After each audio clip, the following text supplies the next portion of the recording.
Hey people, so this is me sitting in this nice little room with my child, and we've just woken up and we are about to go for our breakfast.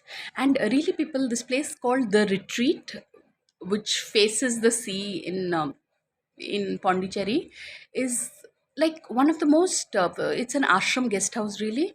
So I would highly recommend it. I wish I could show you more of the room, but a- as you can imagine, when four people have occupied the room, it's like almost like a double room. That's what it's for, 4,000 bucks a night. But it is so nice, and we have to rush for breakfast right now because we have exactly 10 minutes before the breakfast closes.